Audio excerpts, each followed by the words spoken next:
ನಿಗಮಕಲ್ಪತರೋರ್ಗಲಿತಂ ಫಲಂ ಶುಕಮುಖಾದಮೃತದ್ರವ ಸಂಯುತಂ ಪಿಬತ ಭಾಗವತಂ ಪಿಬತ ಭಾಗವತಂ ಪಿಬತ ಭಾಗವತಂ ರಸಮಾಲಿಯಂ ಮುಹುರಹೋ ರಸಿಕಾ ಭುವಿ ಭಾವುಕಾಃ.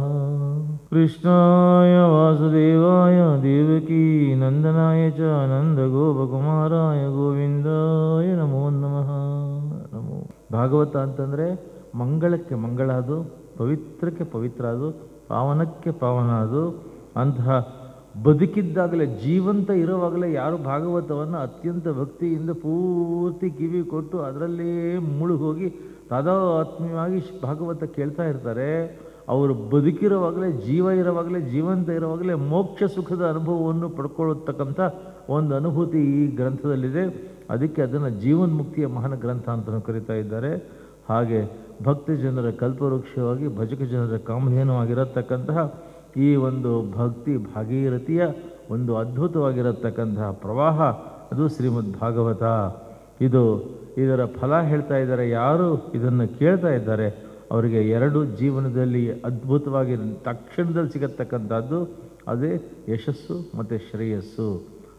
ಲೌಕಿಕ ಜೀವನದಲ್ಲಿ ಯಶಸ್ಸು ಮತ್ತು ಜೀವನ ಪೂರ್ತಿ ಜೀವನಾಂತರದಲ್ಲಿ ಶ್ರೇಯಸ್ಸು. ಇದು ಭಾಗವತದ ಫಲಶ್ರುತಿ.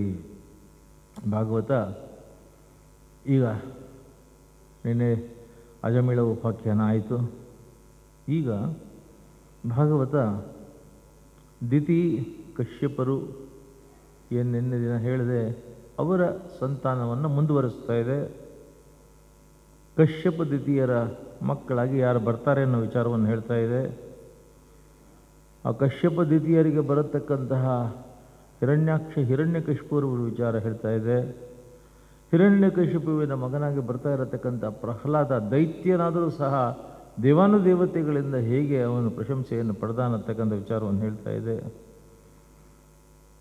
ಏನು ಅದ್ಭುತವಾಗಿರತಕ್ಕಂಥ ಶಕ್ತಿ ಇಡೀ ದೈವದಲ್ಲಿದೆ ಅಂತನ್ನೋದನ್ನು ನರಸಿಂಹದೇವರು ಹೇಗೆ ಜಗತ್ತಿಗೆ ಪ್ರಕಟ ಮಾಡಿದರು ಅನ್ನೋದನ್ನು ಈ ಒಂದು ಆಖ್ಯಾನ ತೋರಿಸ್ತಾ ಇದೆ. ತಂದೆ ನರಸಿಂಹನಾಗಿ, ತಾಯಿ ನರಸಿಂಹನಾಗಿ, ಭ್ರಾತ ನರಸಿಂಹನಾಗಿ, ಸಖ ನರಸಿಂಹನಾಗಿ, ವಿದ್ಯಾ ನರಸಿಂಹನಾಗಿ, ಬುದ್ಧಿ ನರಸಿಂಹನಾಗಿ, ಮನಸ್ಸು ನರಸಿಂಹನಾಗಿ, ಚಿತ್ತ ನರಸಿಂಹನಾಗಿ, ಚೈತನ್ಯ ನರಸಿಂಹನಾಗಿ, ನಾಡಿಗಳೆಲ್ಲ ನರಸಿಂಹನನ್ನು ತುಂಬಿಕೊಂಡಿರತಕ್ಕಂಥ ಅದ್ಭುತ ಭಕ್ತ ಯಾರು ಅಂತಂದರೆ ಅವನು ಪ್ರಹ್ಲಾದ. ನಾನು ಭಾಗವತದ 2ನೇ ದಿನ ಹೇಗೆ ಬ್ರಹ್ಮದೇವರು ಪರಮಾತ್ಮನ ಆ ನಾಭಿಯಿಂದ ಅನಂತ ಕಾಲದಿಂದ ಅನಂತನ ಮೇಲೆ ಅನಂತ ಶಯನನಾಗಿ ಮಲಗಿರತಕ್ಕಂಥ ಪರಮಾತ್ಮನ ನಾಭಿಯಿಂದ ಪಲ್ಲವಿಸಿರತಕ್ಕಂಥ 14 ದಳದ ಕಮಲದ ಒಳಗೆ ಮೂಡಿ ಬಂದಿರತಕ್ಕಂಥ ಬ್ರಹ್ಮ, ನಾನೇನು ಮಾಡಲಿ ಅಂತ ಮಾಡಿರೋ ಪ್ರಾರ್ಥನೆ, ತದ್ದಿ ತಪಃ ಅಂತ ಆದೇಶ, ತಪಸ್ ಮಾಡು ಅಂತ. ಹಾಗೆ ದೀರ್ಘ ತಪಸ್ಸನ್ನು ಮಾಡಿದಾಗ, ತಪಸ್ಸಿದ್ಧಿಯಾದಾಗ, ಈಗ ನಾನೇನು ಮಾಡಲಿ ಅಂದಾಗ ಸೃಷ್ಟಿ ಕಾರ್ಯ ಮಾಡು ಅಂತಂತಂದರು. ಆಗ ಅತ್ಯಂತ ಭಕ್ತಿ ಭಾವದಿಂದ ಪರಮಾತ್ಮನ ದರ್ಶನವನ್ನೇ ಮಾಡ್ತಾ, ಪರಮಾತ್ಮನ ದರ್ಶನಕ್ಕಾಗಿ ಹಂಬಲಿಸ್ತಾ, ಆ ಅನುಭೂತಿಯ ಭಕ್ತಿಯ ವಿಶಿಷ್ಟ ಭಾವದಲ್ಲಿ ಅವನು ತನ್ನ ದೇಹಕ್ಕೆ ಸೃಷ್ಟಿ ಮಾಡು ಅನ್ನತಕ್ಕಂಥ ಆದೇಶ ಕೊಟ್ಟಾಗ ಆಗ ಮೂಡಿ ಬಂದಿರತಕ್ಕಂಥವರೇ ಸನಕ, ಸನಂದನ, ಸನಾತನ, ಸನತ್ಕುಮಾರ ಅನ್ನತಕ್ಕಂಥ 4 ಜನ ಅದ್ಭುತ ಶಕ್ತಿಗಳು, ಅದ್ಭುತ ವ್ಯಕ್ತಿಗಳು. 4 ಜನ ಬಂದ ತಕ್ಷಣ ಬ್ರಹ್ಮದೇವರು ಹೇಳಿದರು, ಇದು ನಾನು ನನ್ನ ತಂದೆ ಹೇಳಿದ್ದಕ್ಕೆ ಸೃಷ್ಟಿ ಮಾಡಿದೆ. ಈಗ ನೀವು ನನ್ನ ಮಕ್ಕಳು, ನಾನು ತಂದೆ, ನಾನು ಹೇಳ್ತೀನಿ, ನೀವು ಸೃಷ್ಟಿ ಕಾರ್ಯ ಮುಂದುವರಿಸಿ. ಅದಕ್ಕೆ ಸನಕ, ಸನಂದನ, ಸನಾತನ, ಸನತ್ಕುಮಾರ್ ಹೇಳ್ತಾ ಇದ್ದಾರೆ, ನೀನು ನಮ್ಮನ್ನು ಸೃಷ್ಟಿ ಮಾಡುವಾಗ ಯಾವ ಭಾವದಲ್ಲಿ, ಯಾವ ಭಕ್ತಿಯಲ್ಲಿ ಮುಳುಗೋಗಿದ್ದಿ ಅಂದರೆ, ಪರಮಾತ್ಮನ ಸಂದರ್ಶನಕ್ಕಾಗಿ ಹಾತೊರಿಸ್ತಾ ಇದ್ದಿ, ಹಂಬಲಿಸ್ತಾ ಇದ್ದಿ, ದರ್ಶನ ಮಾಡ್ತಾ ಇದ್ದಿ, ಭಕ್ತಿಯ ಉತ್ಕಟವಾಗಿರತಕ್ಕಂಥ ಭಾವದಲ್ಲಿದ್ದಿ, ಮೈ ಮರೆತೋಗಿದ್ದಿ. ಆ ವಿಚಿತ್ರವಾಗಿರತಕ್ಕಂಥ ತಾದಾತ್ಮ್ಯವಾಗಿರತಕ್ಕಂತಹ ಭಕ್ತಿ ನಿಷ್ಠೆಯಲ್ಲಿ ಮುಳುಗುತ್ತಾ ಆನಂದ, ಪರಮಾತ್ಮನ ದರ್ಶನದ ಪುಳಕ, ರೋಮಾಂಚನ, ಆನಂದ, ಸಂಭ್ರಮ, ಸಡಗರಗಳನ್ನು ಮೈಗೂಡಿಸ್ಕೊಂಡು ಎಂದು ಕಾಂಬೇನೋ ಸ್ವಾಮಿ ಅಂತ ಮುಖ ನೋಡ್ತಾ ಇದ್ದಲ್ಲ, ಆ ಭಾವ ಇದ್ದಾಗ ನಮ್ಮನ್ನು ಸೃಷ್ಟಿ ಮಾಡಿದಿ. ನಮಗೇನಾಗಿದೆ ಈಗ, ಎಂದು ಕಾಂಬೇನೋ ನಿನ್ನ ಸ್ವಾಮಿ ಅಂತ ಈ ಕ್ಷಣದಲ್ಲಿ ದೇವರ ದರ್ಶನಕ್ಕೆ ಹೋಗಬೇಕೇ ಹೊರತು ಸೃಷ್ಟಿ ಕಾರ್ಯ, ಲಾಲನೆ, ಪಾಲನೆ, ಪೋಷಣೆ, ಭೂಷಣ, ಅಲಂಕಾರ, ಅಹಂಕಾರ ಏನು ಬೇಡ ನಮಗೆ ಅಂತ ಹಿಂದೆ ಕೂಡ ನೋಡದೆ ನಡೀತಾ ಇದ್ರು. ಎಷ್ಟು ಬೇಗ ಪರಮಾತ್ಮನ ದರ್ಶನ ಮಾಡ್ತೀವೋ ಯಾವ ಕ್ಷಣದಲ್ಲಿ ಅವನ ದರ್ಶನ ಹೋಗುತ್ತೋ ಸ್ವಾಮಿ ಅಂತ ಬರ್ತಾ ಇದ್ದಾರೆ. ವೈಕುಂಠದ ಕಡೆಗೆ ಓಡಿ ಓಡಿ ಓಡಿ ಬರ್ತಾ ಇದ್ದಾರೆ. ಮೊದಲನೆಯ ಬಾಗಿಲ ಹತ್ರ ಬಂದಾಗ ಆನಂದ, ಇನ್ನೇನು ಬಂದುಬಿಟ್ವಲ್ವ ಅಂತ ಮೊದಲನೆಯ ಬಾಗಿಲು ದಾಟಿ ಎರಡನೇ ಬಾಗಿಲಿಗೆ ಬಂದರು. ಇನ್ನೂ ಹತ್ರ ಆದ್ವಿ ಅಂತ 3, 4, 5, 6, 7 ಏಳನೆಯ ಬಾಗಿಲಿಗೆ ಬಂದ ತಕ್ಷಣ 7 ಬಾಗಿಲು, ಆ 7 ಬಾಗಿಲು ದಾಟಿದ ತಕ್ಷಣ ಪರಮಾತ್ಮನ ದರ್ಶನ. 7 ಬಾಗಿಲು ದಾಟಿದ ತಕ್ಷಣ ಇವರಿಗೆ ಆನಂದ ಆನಂದ, ಮತ್ತೆ ಪರಮಾನಂದ ಬ್ರಹ್ಮಾನಂದ, ಈಗಲೂ ಆಗಲೋ ಇನ್ಯಾವಾಗಲೂ ಅವನ ದರ್ಶನ ಆಗೋಗುತ್ತಲ್ಲ ಅನ್ನತಕ್ಕಂಥ ಆ ಹರ್ಷ ಪುಳಕದಲ್ಲಿದ್ದಾರೆ. ಅಷ್ಟರಲ್ಲಿ 2 ಕೈಗಳು ಬಂದು 7ನೆಯ ಬಾಗಿಲಿನಲ್ಲಿ 2 ಕೈಗಳು ಅಡ್ಡ ಹಿಡಿದು ಕಣ್ಣು ಬಿಟ್ಟು ನೋಡ್ತಾರೆ. ಓಡಿ ಬರ್ತಾ ಇರ್ತಾರೆ, ಹಂಬಲಿಸಿ ಬರ್ತಾ ಇರ್ತಾರೆ, ಕಾತರದಲ್ಲಿ ಬರ್ತಿರ್ತಾರೆ. ಈ ಕ್ಷಣದಲ್ಲಿ ಒಂದು ದರ್ಶನ ಮಾಡಬೇಕು ಅಂತ ಬರ್ತಿರತಕ್ಕಂಥ ಭಕ್ತರಿಗೆ ಯಾರು ತಡೆ ಹಾಕಿದಾಗ ವಿಚಿತ್ರವಾಗಿರತಕ್ಕಂಥ ಪಲಟ ಆಯಿತು. ನೋಡ್ತಾರೆ, ಆ ದ್ವಾರಪಾಲಕರು ಜಯ ವಿಜಯರು. ದ್ವಾರಪಾಲಕರು ಚಿಕ್ಕ ಪುಟ್ಟ ಹುಡುಗರು ಎಲ್ಲಿ ಹೋಗ್ತಿರೋ ನಿಂತ್ಕೊಳ್ರು, ಈ ಕ್ಷಣದಲ್ಲಿ ದೇವರ ದರ್ಶನ ಮಾಡಬೇಕು, ದಯಮಾಡಿ ಅಡ್ಡಿ ಮಾಡಬೇಡ, ಬಿಡು, ನಾವು ಒಂದು ದರ್ಶನ ಮಾಡ್ತೀವಿ. ನಾವೆಲ್ಲ ನಿಂತಿರುವಾಗ ನಮ್ಮನ್ನು ಕೇಳದೆ ಇವ್ರ ದರ್ಶನಕ್ಕೆ ಹೋಗ್ತಾರಂತೆ. ಇರ್ರಿ ಇಲ್ಲಿ ಮಕ್ಕಳಿಗೆ ಆ ಸನಕ ಸನಂದನ ಸನಾತನ ಸನತ್ ಕುಮಾರರಿಗೆ ಒಂದೊಂದು ಕ್ಷಣವೂ ಒಂದೊಂದು ಯುಗ ಆಗ್ತಾ ಇದೆ, ದೇವರ ದರ್ಶನ ಮಾಡಲಿಲ್ವಲ್ಲ ಅಂತ ದಯಮಾಡಿ ಬಿಡು ಅಂತಂದರು. ಕಲ್ಲಿಗೆ ಬಿದ್ದರು, ಪ್ರಾರ್ಥನೆ ಮಾಡಿಕೊಂಡ್ರು, ಶರಣು ಅಂತಂದರು, ಬಿಡು ಅಂದರು. ಏನು ಮಾಡಿದ್ರು ಬಿಡಲಿಲ್ದ. ಹಾಗಂತಾರೆ, ಈ ದೇವರ ಪಕ್ಕದಲ್ಲಿದ್ದುಕೊಂಡು, ದೇವರ ಸಾನ್ನಿಧ್ಯದಲ್ಲಿದ್ದುಕೊಂಡು, ದೇವರ ಸನ್ನಿಧಾನದಲ್ಲಿದ್ದುಕೊಂಡು ದೇವ ಭಾವದಲ್ಲಿ ಹೇಗಿರಬೇಕು, ದೇವ ಸ್ವಭಾವದಲ್ಲಿ ಹೇಗಿರಬೇಕು, ದೈವಿಕವಾಗಿ ಹೇಗಿರಬೇಕು, ಆಧ್ಯಾತ್ಮಿಕವಾಗಿ ಹೇಗಿರಬೇಕು, ಭಕ್ತರ ಸ್ವಾಗತಕ್ಕಾಗಿ ಹಾತೊರಿತಾ ಇರಬೇಕು ನೀನು. ಹಾಗೆ ದೇವರ ದರ್ಶನ ಮಾಡೋಕ್ಕೆ ಓಡಿ ಬಂದ ಭಕ್ತರನ್ನು ಅಡ್ಡಿ ಮಾಡಿ, ಆತಂಕ ಮಾಡಿ, ತಡೆ ಹಾಕಿ ದರ್ಶನಕ್ಕೆ ಅನಾನುಕೂಲ ಮಾಡಿದೆಯಲ್ಲ, ಇದು ದೇವ ಸ್ವಭಾವ ಅಲ್ಲ, ರಾಕ್ಷಸ ಸ್ವಭಾವ. ನೀವಿಬ್ಬರು ರಾಕ್ಷಸರಾಗಿ ಹುಟ್ಟಿ. ಆ ಪುಟ್ಟ ಮಕ್ಕಳು ಸನಗ ಸನಂದನರ ಬಾಯಿನಲ್ಲಿ ನೀವು ರಾಕ್ಷಸರಾಗಿ ಹುಟ್ಟಿ ಅಂತ ಬಂದ ತಕ್ಷಣ ಇವರಿಗಿದ್ದಂಥ ಅಹಂಕಾರದ ಜ್ವರ ಇಳಿತು.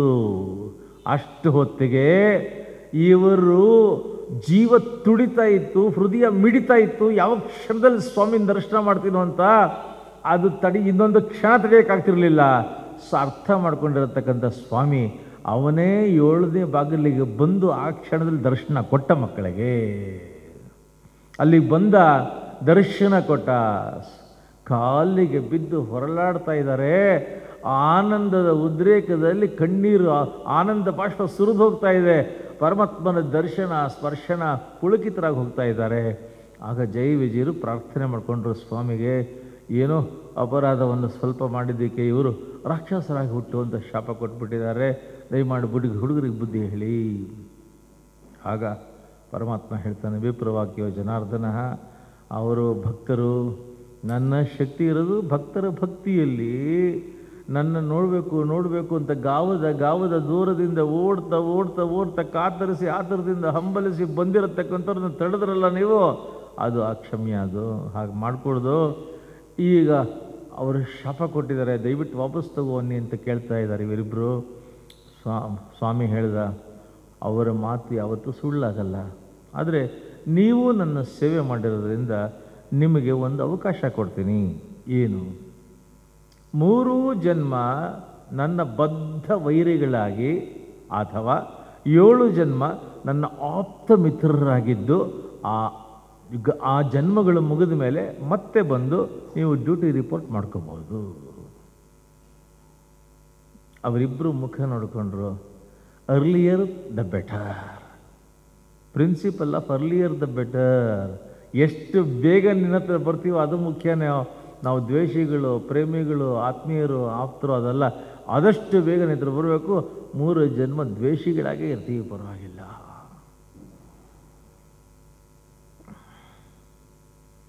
ದಿತಿ ಕಶ್ಯಪರು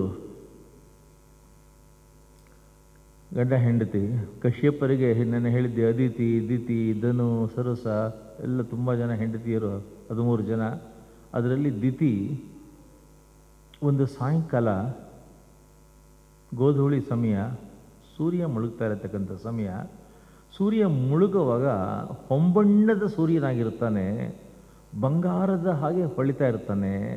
ಆ ಹೊಂಬಣ್ಣದ ಹೊಂಗಿರಣಗಳ ಬಂಗಾರದ ಪ್ರತಿಫಲನ ಸಮುದ್ರದ ನೀರಿನ ದಡದಲ್ಲಿರತಕ್ಕಂಥ ನೀರಿನ ಮೇಲೆ ಬಿದ್ದು ನೀರೆಲ್ಲ ಬಂಗಾರ ಆಗ್ತಾ ಇದೆ, ಪರಿಸರ ಎಲ್ಲ ಬಂಗಾರ ಆಗ್ತಾ ಇದೆ. ಈಗಲೂ ಆಗಲೂ ಸೂರ್ಯ ಮುಳುಗುತ್ತಾ ಇದ್ದಾನೆ. ಆ ಕಿತ್ತಳೆಯ ಹೊಂಬಣ್ಣದ ಹೊಂಗಿರಣಗಳು ಎಲ್ಲ ಇರತಕ್ಕಂಥವ್ರ ಮುಖದ ಮೇಲೆ ಪ್ರತಿಫಲನ. ಕಶ್ಯಪ ಋಷಿಗಳು ಸಾಯಂಕಾಲ ಅರ್ಘ್ಯ ಕೊಡೋದಕ್ಕೆ ಅಲ್ಲಿಗೆ ಬಂದು ನಿಂತುಕೊಂಡಿದ್ದಾರೆ. ಎರಡು ಕೈಯಲ್ಲೂ ನೀರು ತಗೊಂಡು ಸೂರ್ಯನ ಕಡೆ ಹೀಗೆ ಹಿಡಿದಿದ್ದಾರೆ. ಆ ಮನೆಯ ಪರ್ಣಕುಟಿಯ ಮುಂಭಾಗದಿಂದ ಆ ಕಶ್ಯಪರ ಪತ್ನಿ ದಿತಿ ಗಂಡನ್ನು ನೋಡ್ತಾಳೆ. ಮೊದಲೇ ಸುಂದರ, ಮಹಾಸುಂದರ, ಯೋಗಿ, ತೇಜಸ್ವಿ, ತಪಸ್ವಿ, ಲಕ್ಷಣವಂತ ನಿಂತಿದ್ದಾನೆ. ಆಜಾನುಬಾಹು ಎರಡು ಕೈಯಲ್ಲೂ ಹೀಗೆ ಇಟ್ಕೊಂಡಿದ್ದಾನೆ. ಸೂರ್ಯನ ಕಡೆ ನೋಡ್ತಾ ಇದ್ದಾನೆ. ಸೂರ್ಯನ ಹೊಂಬಣ್ಣದ ಅದ್ಭುತವಾಗಿರತಕ್ಕಂಥ ಬಂಗಾರದ ಕಿರಣಗಳು ಇವನ ಎರಡು ಕೆನ್ನೆಗಳ ಮೇಲೆ, ಹಣೆ ಮೇಲೆ ಪ್ರಜ್ವಲಿಸ್ತಾ ಇದೆ. ಇವನೇ ಪ್ರತಿ ಸೂರ್ಯ ಅನ್ನತಕ್ಕಂಥ ರೀತಿಯಲ್ಲಿ ಪರಮ ಸುಂದರನಾಗಿ ಪರಮ ತೇಜಸ್ವಿಯಾಗಿ ಕಾಣಿಸ್ತಾ ಇದ್ದಾನೆ. ದಿತಿಗೆ ವಿಚಿತ್ರ ರಾಗಭಾವ ಬಂತು, ರತಿಭಾವ ಬಂತು. ಎಂಥ ಚೆನ್ನಾಗಿದ್ದಾನಲ್ಲಪ್ಪ ಇವನು, ಬಂಗಾರದ ಸುಂದರನಾಗಿ ಕಾಣ್ತಾ ಇದ್ದಾನಲ್ಲ, ಬಂಗಾರದ ಪುತ್ಳಿ ಹಾಕಿ ಕಾಣ್ತಿದ್ದಾನಲ್ಲ ಅಂತ ಓಡಿ ಓಡಿ ಬಂದಳು. ಅವನು ಅರ್ಘ್ಯ ಕೊಡೋಕ್ಕೆ ಹೀಗೆ ಇಟ್ಕೊಂಡಿದ್ದಾನೆ. ಕೈನ ಹೀಗಂದ್ಲು, ನೀರು ಚೆಲ್ತು.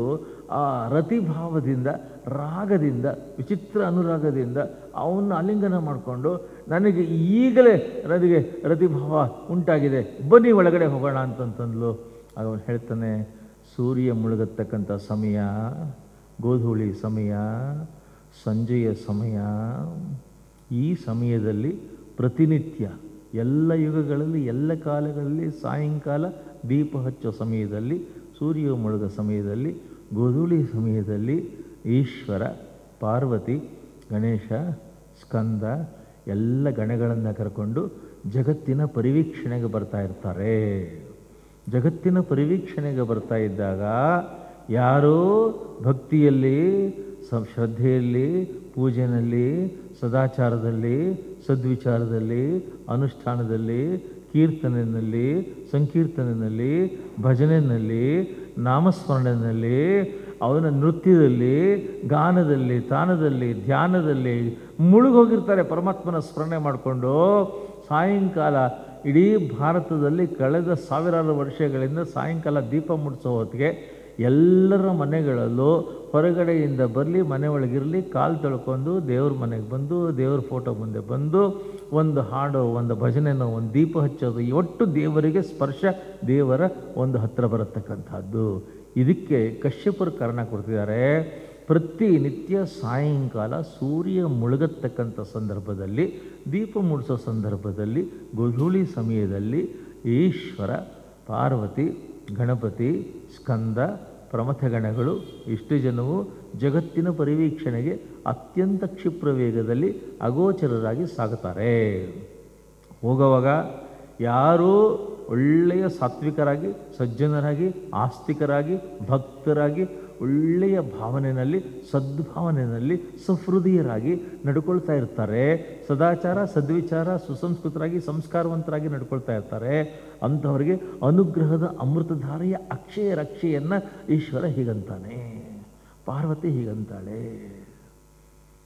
ಈಶ್ವರ ಹೀಗಂದ ಅಂದರೆ ಅವರಿಗೆ ಜ್ಞಾನ, ವಿದ್ಯೆ, ಬುದ್ಧಿ, ಒಳ್ಳೆ ಮನಸ್ಸು, ವಿವೇಕ ಎಲ್ಲ ಲಭ್ಯವಾಗುತ್ತೆ.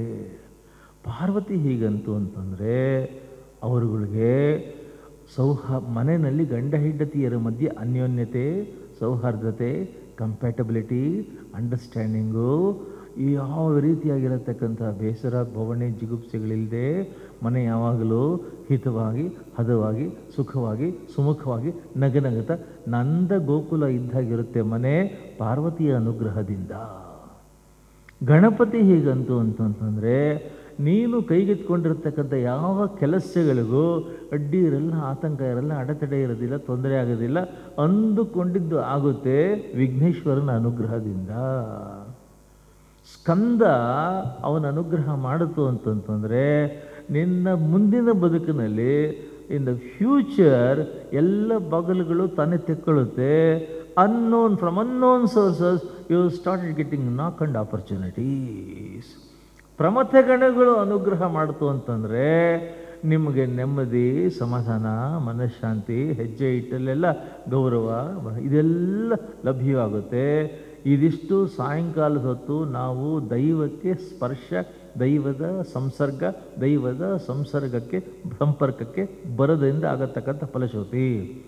ಪ್ರತಿ ಹಳ್ಳಿನಲ್ಲೂ ನಮ್ಮ ದೇಶದಲ್ಲಿ ಸಾಯಂಕಾಲದ ಹೊತ್ತು ಆ ದೇವಸ್ಥಾನನೋ ಮಂಟಪನೋ ಅಶ್ವತ್ಥಕಟ್ಟೆನೋ ಜಗಲಿ ಮೇಲೋ ಯಾರೋ ಊರಿನ ಹಿರಿಯರು ಕೂತ್ಕೊಂಡು ರಾಮಾಯಣನೋ ಭಾರತನೋ ಗಮಕನೋ ಹಾಡು ನೃತ್ಯನೋ ಒಟ್ಟು ದೇವ್ರದ್ದು. ಪ್ರತಿ ಮನೆಗಳಲ್ಲಿ ಹೊಲದಿಂದ ಗದ್ದೆಯಿಂದ ಎಲ್ಲಿಂದ ಬಂದರೂ ಕೂಡ ಒಳಗೆ ಕಾಲು ತೊಳ್ಕೊಂಡು ಒಳಗೆ ಬಂದು ದೇವ್ರ ಹತ್ರ ಬಂದು ಒಂದು ದೀಪ ಹಚ್ಚಿಟ್ಟು ನಮಸ್ಕಾರ ಮಾಡಿ ಒಳಗೆ ಬರತಕ್ಕಂಥದ್ದು. ಇದು ಕಾರಣ. ಕಶ್ಯಪರು ಇಷ್ಟು ಹೇಳಿದಾಗ ದೀತಿ ಹೇಳ್ತಾಳೆ, ಇದೆಲ್ಲ ಪುರಾಣ ನನಗೆ ಹೇಳಬೇಡಿ, ಹೇಗಿದ್ದೀರಾ ಅಂದರೆ ನವಕೋಟಿ ಮನ್ಮಥನ ಥರ ಇದ್ದೀರಾ, ಸುಮ್ಮನೆ ಇರ್ರಿ ಬನ್ನಿ ಅಂತ ಒಳಗಡೆ ಎಳ್ಕೊಂಡು ಹೋದ್ಲು, ಬಾಗಿಲಾಕೊಂಡ್ಲು, ಅವರನ್ನು ಸಂಗಮಿಸಿದ್ಲು.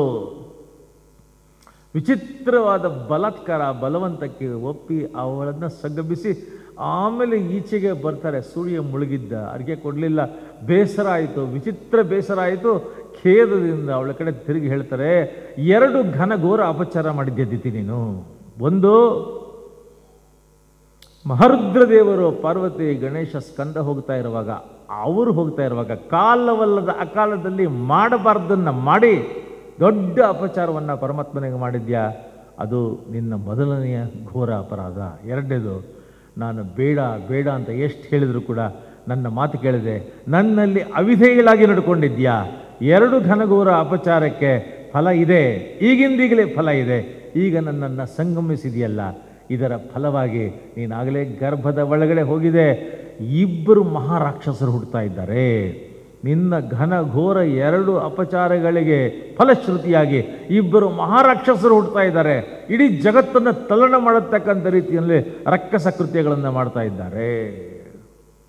ಈ ಮಾತು ಹೇಳಿದ ತಕ್ಷಣ ಝರ್ರಂತ ಅವಳ ಎಲ್ಲ ರಾಗ ಜ್ವರ ಇಳಿತು.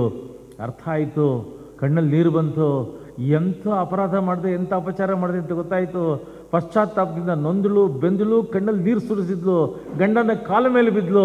ಕ್ಷಮಾ ಮಾಡಿ, ಗೊತ್ತಾಗಲಿಲ್ಲ, ಯಾವುದೋ ರಾಗದ ರಂಗಿನಲ್ಲಿ ರಾಗರತಿನಲ್ಲಿ ಮಾಡಬಾರ್ದು ಮಾಡಿಬಿಟ್ಟೆ, ತಪ್ಪಾಗಿದೆ, ಕ್ಷಮಿಸಿ ಅಂತಂದ್ಲು.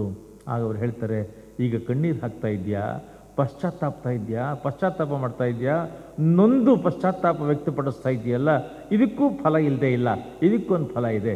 ಇದಕ್ಕೇನು ಫಲ ಅಂತಂದರೆ, ನೀನು ತಪ್ಪಾಗೋಗಿದೆ, ನಂದು ಕ್ಷಮ ಮಾಡೋ ಸ್ವಾಮಿ ಅಂತ ಒಂದು ಕಣ್ಣೀರು ಹಾಕ್ಕೊಂಡು ಪಶ್ಚಾತ್ತಾಪ ಕೇಳೋದಲ್ಲ, ಕ್ಷಮೆ ಕೇಳೋದಲ್ಲ. ಇದರ ಫಲ ಏನು ಅಂದರೆ, ನಿನಗೊಬ್ಬ ಮೊಮ್ಮಗ ಹುಟ್ಟುತ್ತಾನೆ. ಅವನು ಸೂರ್ಯ ಚಂದ್ರ ಇರೋವರೆಗೂ ಕೂಡ ಜಗತ್ತಿನ ಅತ್ಯಂತ ಶ್ರೇಷ್ಠ ಭಕ್ತ ಅನ್ನತಕ್ಕಂಥ ಕೀರ್ತಿಗೆ ಭಾಜನನಾಗ್ತಾನೆ. ಈ ಮಾತುಗಳು 2 ವಿಚಾರಗಳು ಕೇಳಿ ಮುಂದೆ ಅವಳು ಗರ್ಭಿಣಿ ಆದರೆ ಒಳಗಡೆ ಅವರ ವಿಚಿತ್ರವಾಗಿರತಕ್ಕಂಥ ಚರ್ಯೆಗಳನ್ನು ಇವಳೊಬ್ಳು ಅನುಭವಿಸ್ತಾ ಇದ್ಲು. ಅವಳಿಗೆ ಗೊತ್ತಾಯಿತು, ಇವರಿಬ್ಬರನ್ನ ಈಚೆಗೆ ಬಿಟ್ಟು ಅಂತಂದರೆ ಜಗತ್ತನ್ನು ಅಲ್ಲೋಲ ಕಲ್ಲೋಲ ಮಾಡ್ತಾರೆ ಅಂತ. 9 ತಿಂಗಳು ಹಾಗೆ ಇಟ್ಕೊಂಡ್ಲು, 9 ವರ್ಷ ಹಾಗೆ ಇಟ್ಕೊಂಡ್ಲು, 90 ವರ್ಷ ಹಾಗೆ ಇಟ್ಕೊಂಡ್ಲು, 100 ವರ್ಷ ಹಾಗೆ ಇಟ್ಕೊಂಡ್ಲು. ಅವಳಿಗೆ ಒಂದು ಗೊತ್ತಿತ್ತು, ಇವರಿಬ್ಬರು ಗರ್ಭದಿಂದ ಈಚೆಗೆ ಬಂದರೆ ಮುಕ್ಕಾಲು ಜಗತ್ತನ್ನೇ ಮುಗಿಸ್ಬಿಡ್ತಾರೆ. ಆದರೆ ಯಾವತ್ತೋ ಒಂದಿನ 100 ವರ್ಷ ಆಯಿತು, ಅವರಿಬ್ಬರನ್ನ ಈಚೆಗೆ ಬಿಡಲೇಬೇಕಾಯಿತು. ಈಚೆಗೆ ಬಿಟ್ಟ ತಕ್ಷಣ ಜಗತ್ತು ಅಲ್ಲೋಲ ಕಲ್ಲೋಲ ಆಯಿತು. ಸಮುದ್ರಗಳು ಉಕ್ಕಿ ಹರಿದವು, ಭೂಕಂಪಗಳಾಗೋದ್ವು ಎಲ್ಲ ಕಡೆ, ಆಕಾಶದಿಂದ ನಕ್ಷತ್ರಗಳು ಉರುಳಿದ್ವು. ಅಂಥ ವಿಚಿತ್ರವಾಗಿರತಕ್ಕಂಥ ವಿಕಾರವಾಗಿರತಕ್ಕಂಥ ಒಂದು ಕ್ರಿಯೆಯನ್ನು ಜಗತ್ತಿನ ಎಲ್ಲ ಕಡೆ ತಲ್ಲಣಗೊಳಿಸಿ ಇವರಿಬ್ಬರು ಹುಟ್ಟಿದರು. ಹುಟ್ಟಿ ಬೆಳೆದರು. ಹಿರಣ್ಯಾಕ್ಷ, ಹಿರಣ್ಯಕಶಿಪು ಅಂತ ಹೆಸರಿಟ್ಟರು.